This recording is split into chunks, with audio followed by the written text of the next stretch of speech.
যে পাবনা আপনি জানেন একটি পুরনো জেলা এবং একটি 64 জেলা না, এটি 17 জেলার একটি জেলা এবং এই জেলাবাসীর একমাত্র সরকারিভাবে চিকিৎসার ভরসাস্থল পাবনা জেনারেল হাসপাতাল।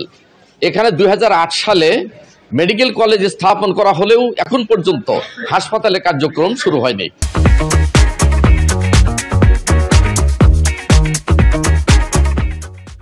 এজন্য 250 শয্যার পাবনা জেনারেল হাসপাতাল থেকে এখানে জেলাবাসীর সকল চিকিৎসার একটা ভরসা হিসাবে গণ্য করা হয়, কিন্তু সেখানে জনবল সংকট, চিকিৎসক সংকট এবং চিকিৎসা সামগ্রীর সংকটে প্রতিনিয়ত ডাক্তারদের হিমশিম খেতে হয় এবং রোগী চাপ এত বেড়ে যায় যে এখানে আপনি দেখতে পাচ্ছেন যে এখানে মেঝেতে তাদের ফ্লোরিং করেও তারপরে জায়গা সংকলন হয় না।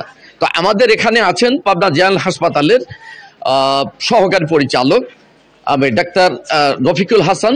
আমরা তাকে এখানে রেখেছি এবং তিনি কথা বলবেন যে কিভাবে এই হাসপাতালটা পরিচালিত হচ্ছে এবং এই সমস্যা থেকে কিভাবে উত্তরণ করা যায়। ডাক্তার রফিকুল হাসান। আসসালামু আলাইকুম। আমাদের পাবনা জেনারেল হসপিটালের মূল সমস্যা হচ্ছে আমাদের স্থানের সংকট। আমাদের 250 শয্যা হাসপাতালে 600-650 রোগী থাকে সবসময়, এই জন্য আসলে স্থানের সংকুলন হয় না।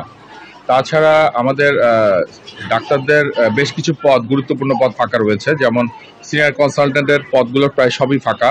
Gynae, surgery, ENT, I, cardiology, এই সব সিনিয়র কনসালটেন্টের পদগুলো ফাঁকা রয়েছে।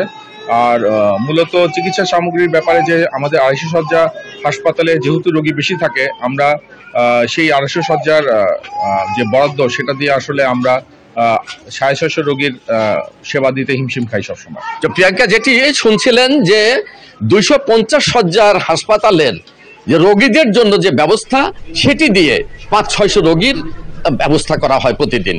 এটি হলো পাবনা জেনারেল হাসপাতালের চিকিৎসা ব্যবস্থা। এই ছিল আমার কাছে